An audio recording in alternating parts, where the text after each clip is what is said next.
morning students. Today we will continue with the unit 10 that is oscillations and waves. इसमें हम continue करेंगे chapter 14 oscillations. इसमें आज हम बात करेंगे characteristics of simple harmonic motion. We will talk about displacement of the particle which is executing simple harmonic motion. We will talk about velocity, acceleration.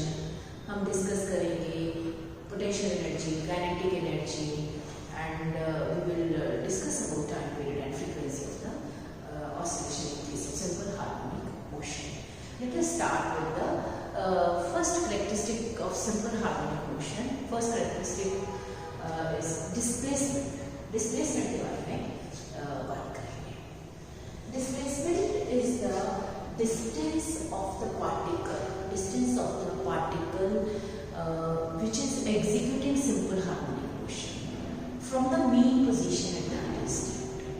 It is the distance of the particle, vibrating particle, which is executing simple harmonic motion from the mean position at that instant. जहाँ पे हमने उस instant पे जहाँ पे हमने displacement calculate करनी है, उस instant पे जो डिस्टेंस मीन पोजीशन से होगा उसको हम डिस्प्लेसमेंट कहते हैं. जैसे मैंने आपको पिछले लेक्चर में बताया था कि this is a very simple pendulum is a very common example which we consider when we talk about simple harmonic motion. और इसमें जैसे ये मीन पोजीशन है ना, कल भी मैंने आपको बताया था, जो पिछले लेक्चर में भी मैंने आपको कि जैसे ये मीन पोजीशन है और किसी इंस्टेंट पे मान लीजिए जो पार्टिकल है वो यहाँ पे है. जब वो यहाँ पे ये जो पार्टिकल है, ये जो सिंपल पेंडुलम का जो मास है, दिस इज हियर. तो this distance from the mean position that is displacement. और ये जो अगर हम इसको ये कंसीडर करें, ये इसका एंगुलर डिस्प्लेसमेंट. ठीक है, फाइन. तो this is displacement. It is represented by, जैसे आपको ये पिछले लेक्चर में मैंने बताया था कि how with the help of this circular motion we can explain all the characteristics of simple harmonic motion. Consider a reference particle P. Consider a reference particle P. This is describing a circular motion. It is moving with a common speed, constant speed. It is moving with a constant speed, and let us say it describes a circular motion along the circumference of the circle of radius a. जो reference circle है उसका मान लीजिए जो radius है that is a, and angular velocity with which this particle is moving along the circumference that is omega. तो आपके पास आपको पता है omega is equal to displacement, angular displacement upon time. So theta will be equal to omega t. तो ये जो value है theta की, this is equal to omega t at any instant of time t. This is the value in radians. Then displacement is written as y is equal to a sin omega t. ये कैसे आया आपका? How you get this? ये देखो, ये triangle consider कीजिए. ये हमने पिछले लेक्चर में भी एक्सप्लेन किया था. ये ट्राइंगल कंसिडर कीजिए. This is angle theta. ये जो है ये y ऑल्टीट्यूड अपॉन ये है रेडियस a और hypotenuse. This is equal to sine theta. This is y is equal to a sine theta. और जैसे मैंने भी आपको बताया थीटा क्या है? a sine omega t. This is the displacement. And for maximum displacement, this value has to be equal to 1. This value has to be equal to 1 for maximum displacement. Now maximum displacement कब होगी? जब ये यहाँ पे extreme position पे पहुंचेगा. Maximum displacement on the either side, this side or this side or this side. ये जो है maximum displacement from the maximum displacement on the either side of the mean position जो है उसको हम बोलते हैं एम्पलीट्यूड. ये जो यहाँ से लेके यहाँ तक डिस्प्लेसमेंट, अगर इस पॉइंट पे हम डिस्प्लेसमेंट निकालते हैं, इसको हम बोलते हैं एम्पलीट्यूड, ईदर दिस साइड और दिस साइड. तो ये आ गया आपका y is equal to, at that time sine omega t will be equal to 1, y will be equal to a, y will be equal to a. Now from this yes, one more thing we can have from this equation. एक और important point हम बात कर सकते हैं. See, यहाँ पे मैंने एक फिगर ड्रॉ की हुई है. Here I have shown the initially, let us say, particle is at A. Vibrating particle is at A.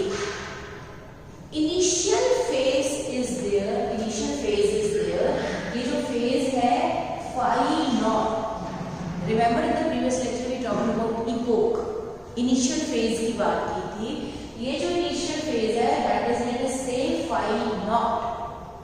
उसके बाद reference particle यहाँ पे पहुंचा और उसके बाद यहाँ पे at an interval of time t such that now theta is equal to, यहाँ से देखो थीटा किसके बराबर है? Theta is equal to omega T minus phi naught, omega T minus phi not.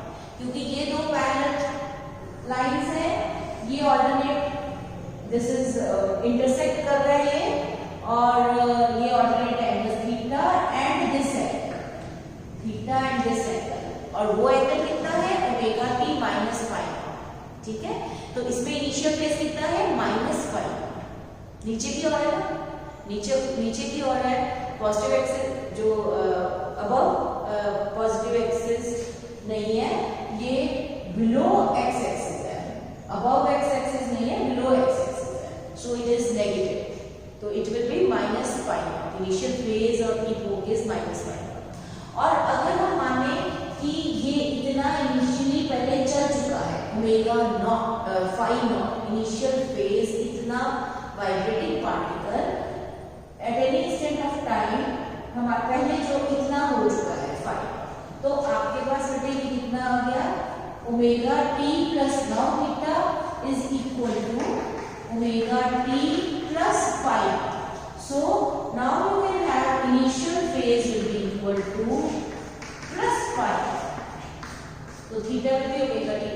तो y is equal to, I can write a sin omega t minus phi naught in the first case and a sin omega t plus phi naught in the second case. This is about displacement. This is about displacement. इसके बाद आते हैं बड़े interesting से ये topics हैं, आसान है लेकिन आपको लिख के याद करना है. ठीक है, ये जो टॉपिक है ना, ये वाले ये डेरिवेशंस हैं, ये टॉपिक्स आप लिख के याद कीजिए.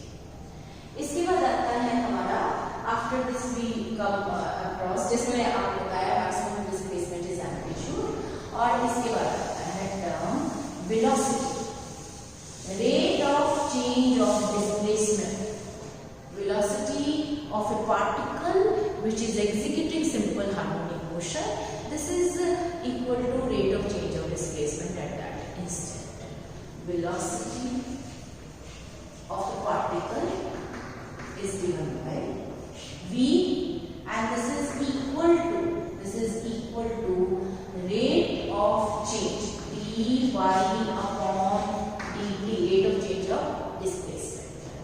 इसको हम y is equal to a sin omega t dy, differentiate करो दोनों साइड्स को, a d upon dt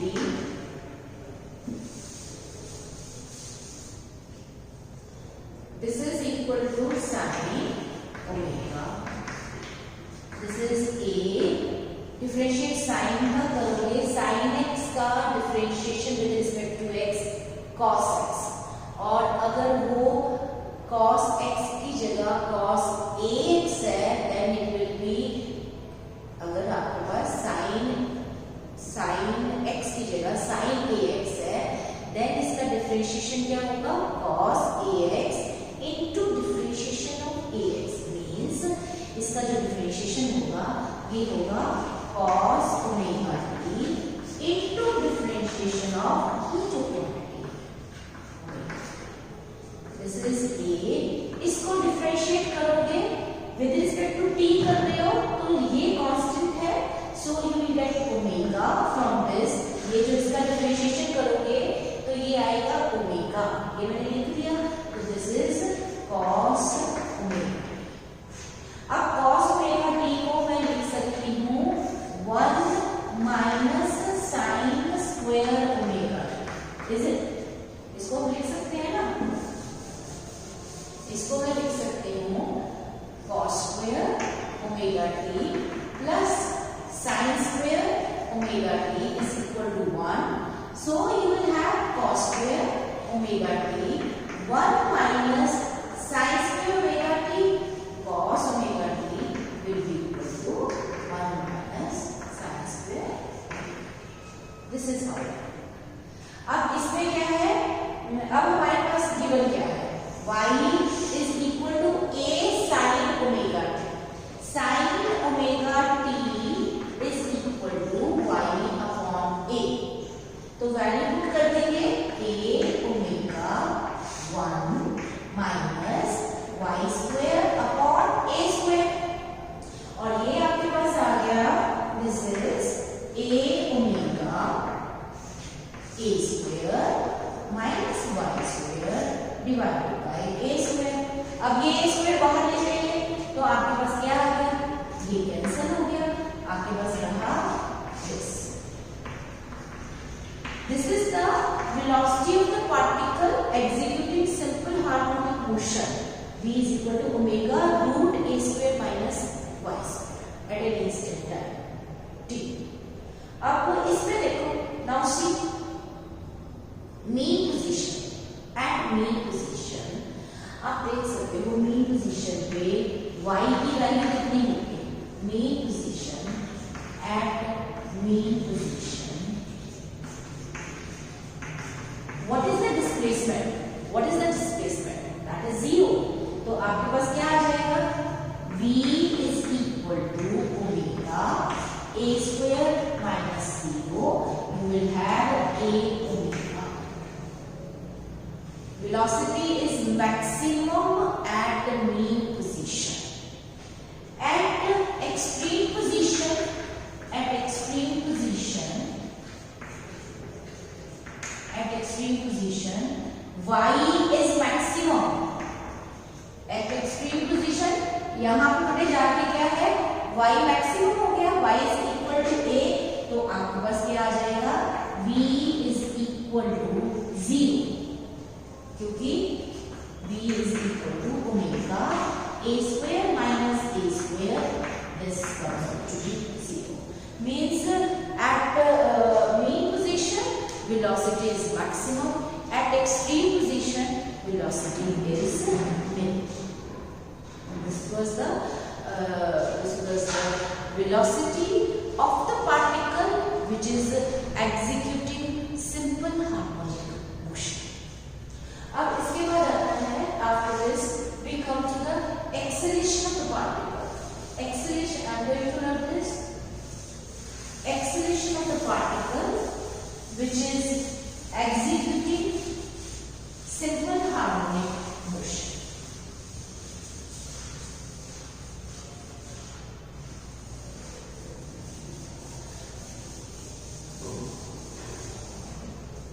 Yes, now we have calculated a omega cos omega. We have calculated a omega cos omega. Acceleration.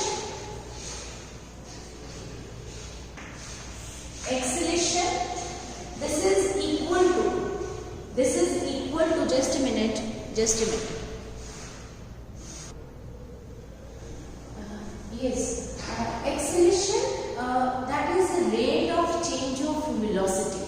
Acceleration of a particle which is executing simple harmonic motion is equal to rate of change of velocity at that instant. ठीक है, अब हमारे पास v is equal to a omega cos omega t. तो acceleration के लिए क्या करेंगे हम?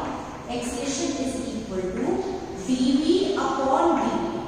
This is equal to a omega cos omega t. इसको हम डिफरेंशिएट करेंगे. Let us differentiate this. जब इसको डिफरेंशिएट करेंगे, we will have the value of d upon dt. a omega common निकालो. cos ओमेगा t इसको differentiate. This is minus, differentiate करेंगे minus sine omega t into differentiation of omega t. ये कितना आ जाएगा? Omega. तो ये minus बाहर आ गया, minus a omega square sine omega. तो आपके पास बेटा क्या आ गया? Acceleration is equal to minus omega square a sine omega. ये a साइन ओमेगा t क्या है? अभी डिस्प्लेसमेंट का हमने किया था, y is equal to a sine omega t. तो आपके पास क्या आ गया? y. This is omega square y. This is acceleration. Acceleration is equal to minus omega square y. अब मीन पोजीशन पे देखो. मीन पोजीशन पे y is 0. Acceleration will be 0. Extreme position पे we have y is equal to a. Acceleration will be equal to minus omega square a. इसका मतलब ये हुआ कि velocity is not uniform throughout the motion. Acceleration is not uniform throughout the motion. Acceleration is 0 at the mean position and maximum at the extreme position. Velocity is आपके पास mean position पे maximum है और extreme position पे minimum है. Okay? So this is about displacement, velocity and acceleration. Fine. अब इसके बाद हम बात करते हैं. After this we will talk about this energy की बात करते हैं. We will talk about kinetic energy, potential energy. We will discuss total energy of a particle which is executing, which is having a simple harmonic motion. ठीक है, उसमें क्या value है? किसी पॉइंट पे पोटेंशियल एनर्जी की कितनी वैल्यू है, किसी पॉइंट पे काइनेटिक एनर्जी की कितनी वैल्यू है, total energy remains conserve. That we are going to talk about. सबसे पहले हम बात करेंगे potential energy. Let us talk about potential energy first. Potential energy is on account of displacement of the particle from the mean position. Kinetic energy is on account of the velocity of the particle at any instant. किसी भी instant पे kinetic energy निकालनी है तो that is on account of velocity of the particle. अगर आपने potential energy निकालनी है that is on account of displacement of the particle from the mean position. तो पहले हम बात करेंगे पोटेंशियल एनर्जी की. अच्छा, पहले हम सबसे पहले लिखेंगे displacement of the particle. Displacement of the particle let us write down. जो हम सारा पहले कर चुके हैं वो वैल्यूज हम लिख लेते हैं. y is equal to a sin omega t. Consider a particle which is vibrating or which is executing simple harmonic motion. Let us take the example of again simple pendulum. जैसे मैंने कहती हूँ कि हमेशा इस एग्जाम्पल से आप बहुत इजीली अंडरस्टैंड कर पाते हो. ठीक है. Displacement is y is equal to a sin omega t.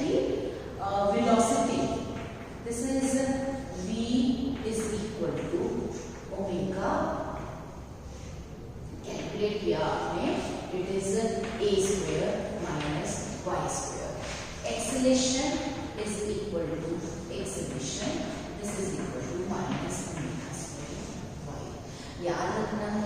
Simple harmonic motion की एक खास प्रॉपर्टी है। ये जो हमने एक्सेलरेशन निकाला ना, acceleration is equal to minus omega square Y, तो इससे ये खास प्रॉपर्टी है कि acceleration is always directly proportional to displacement.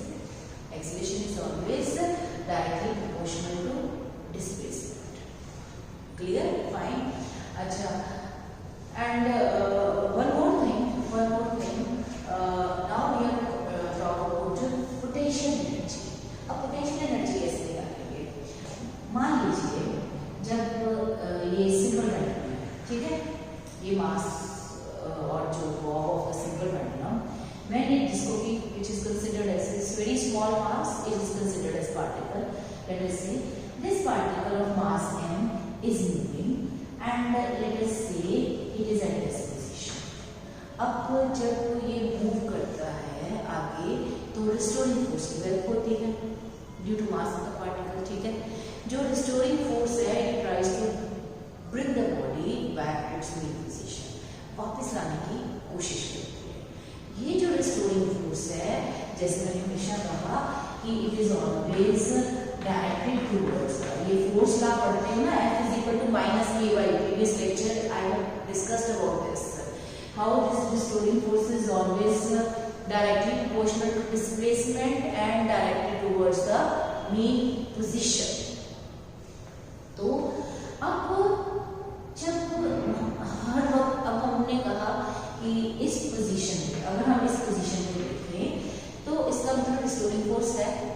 तो अगर इसको आगे जाना है, आगे डिस्प्लेसमेंट मान लो dy, डिस्प्लेस करना है बॉडी को डिस्प्लेस करना है आगे dy, तो work has to be done against that restoring force.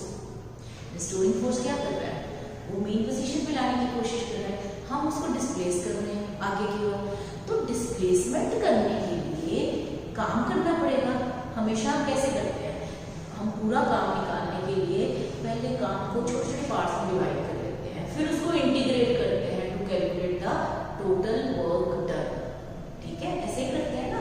पहले हम स्मॉल अमाउंट ऑफ वर्क, हम क्या करेंगे, let us calculate small amount of work done, small amount of work done in displacing the body,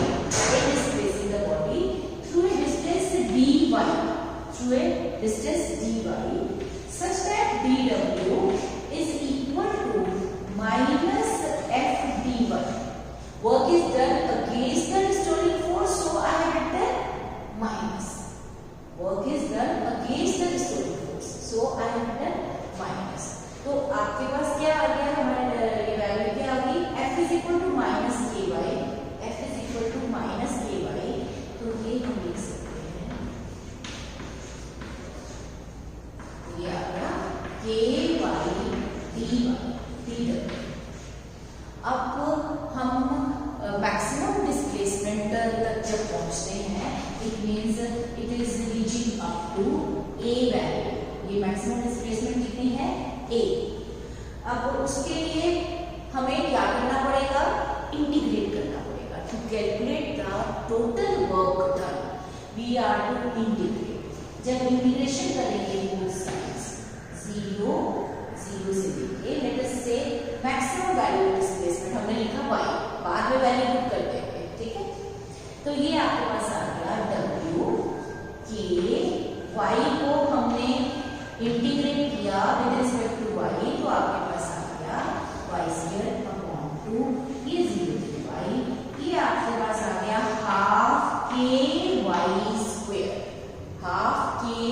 y square। तो this is equal to potential energy। This work done is stored in the form of potential energy।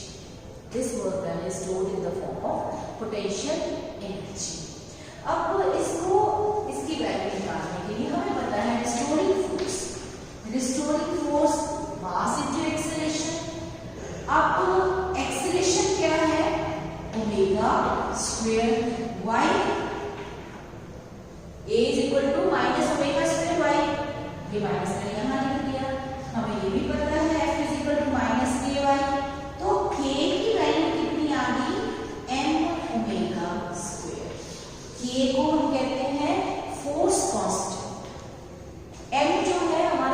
Inertia factor है, ये जो है spring constant, spring factor से बोलते हैं। ये जो है हमारा मास फैक्टर, सॉरी इनर्शिया फैक्टर, इसको हम बोलते हैं spring factor.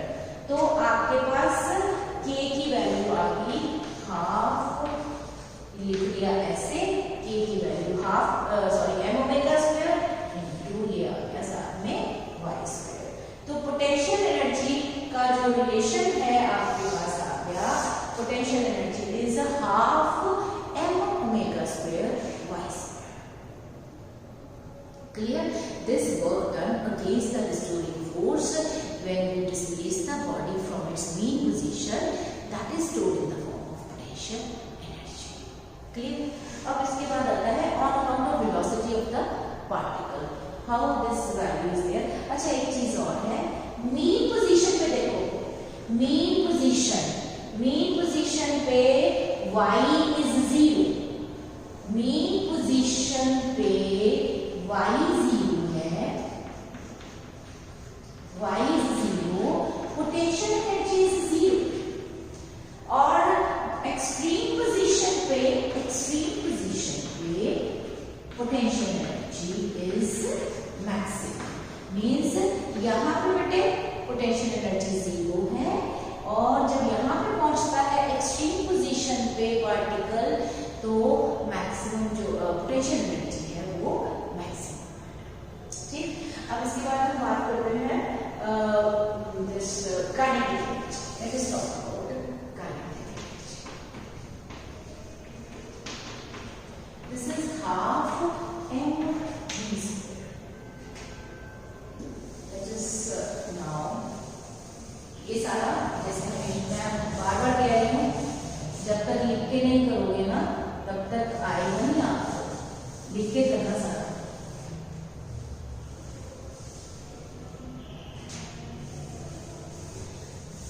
Yes, kinetic energy is half mv square. Let us put the values. Half mv square. V is equal to a omega cos omega. Half m a omega cos omega t whole square. V की value put कर दें. This is half m a square omega square cos square omega t. What is cos the omega t? Half m a square omega square 1 minus sin square omega t. Y is equal to a sin omega t. Sin omega t is equal to y upon a. तो आपके पास क्या आ जाएगा यहाँ पे? What you can write? Half m a square omega square 1 minus y square upon a square।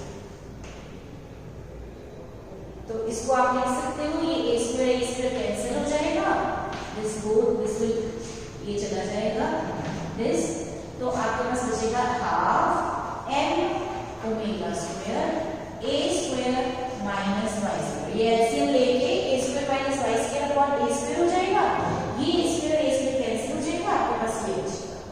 ठीक है, this is the value, this is the expression for the kinetic energy of A particle which is executing simple harmonic motion. This is kinetic energy. अब इसको आप देखो, eight mean position you can see y is 0, kinetic energy is half m omega square a square maximum. At extreme position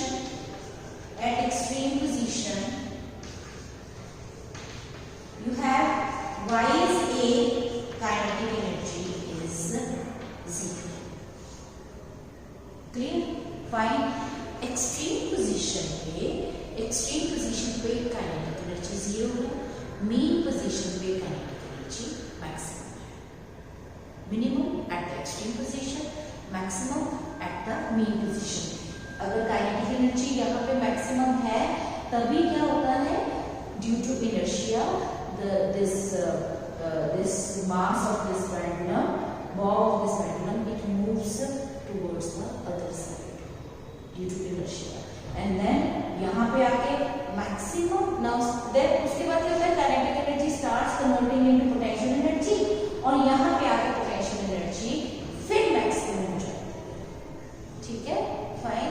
तो जो kinetic energy convert होती है, somewhere there is more of kinetic energy, less of potential energy, और किसी किसी जगह potential energy ज्यादा है, kinetic energy कम है, डिपेंडिंग अपॉन कि मेन पोजीशन है, एक्सट्रीम पोजीशन है, किस पोजीशन पे है, उसके अकॉर्डिंगली kinetic energy और potential energy की वैल्यूज है, लेकिन total energy remains conserve, that we can always explain. ये अब हम बात कर सकते हैं how the total energy comes out to be set. I am going to write this now. Let us see how the total energy comes out to be same. अब देखो total energy is equal to kinetic energy plus potential energy. Kinetic energy plus potential energy. Kinetic energy अभी हमने calculate किया half m omega square a square minus 1 square. Potential energy हमने calculate किया half m omega square 1 square. ये cancel हो जाएगी term, तो आपके पास क्या बचेगा half m omega square a square. ये है हमारी total energy. Total energy of the vibrating particle which is executing simple harmonic motion, उसकी total energy आती है half m omega square is clear। अब see total energy remains conserved, total energy remains same, लेकिन अगर हम एक graph plot करें energy and displacement के साथ, तो जो मीन पोजीशन पे this is graph is shown by dotted line, ये है हमारी पोटेंशियल एनर्जी, ये है हमारी काइनेटिक एनर्जी। आप यहां देखो मीन पोजीशन पे पोटेंशियल एनर्जी 0 है, इट इंक्रीजेस एंड एक्सट्रीम पे जाके मैक्सिमम है। इसी तरह काइनेटिक एनर्जी का graph, this is the graph of kinetic energy, और इसमें मीन पोजीशन में काइनेटिक एनर्जी मैक्सिमम है, एक्सट्रीम पोजीशन और either side of the mean position that is minimum. How it remains conserved, you can see mean position पे y is equal to 0, तो जो potential energy है वो 0 है, potential energy 0, तो आपके पास बचा क्या सिर्फ दिस वैल्यू, और इसकी वैल्यू कितनी है half omega square. Eight the mean position अगर हमारे पास y इज इक्वल टू 0 है, तो आपके पास मैंने कैलकुलेट किया था, बताया आपको पोटेंशियल एनर्जी 0 है, तो आपके पास ये वैल्यू नहीं है, you are left with only kinetic energy. Kinetic energy की वैल्यू कितनी आ गई half m omega square a square. तो this is the value of the total energy, this is the value of the total energy at the mean position, क्योंकि kinetic energy जो है y 0 है, तो value will come out to be 0, उसका जो y का value है वो 0 आएगा, तो काइनेटिक एनर्जी की value half m omega square a square बचता है। अब इसी तरह एक्सट्रीम पोजीशन पे क्या है, काइनेटिक एनर्जी 0 है, एक्सट्रीम पोजीशन पे काइनेटिक एनर्जी 0 है, पोटेंशियल एनर्जी कितना है half m omega square y की value a, half m omega square a square. अब एक्सट्रीम पोजीशन पे क्या है, we have in the extreme position kinetic energy 0, potential energy maximum value कितनी है अभी कैलकुलेट किया, half m omega square a square. तो आपके पास टोटल एनर्जी कितनी आ गई, half. So what you found कि total energy remains conserved in all the cases, either at peak position either at और at extreme position, total energy remains conserved. Clear, fine. So these were few important things about simple harmonic motion. We have talked about displacement, talked about velocity, acceleration, potential energy, kinetic energy and total energy. This was all about today's discussion.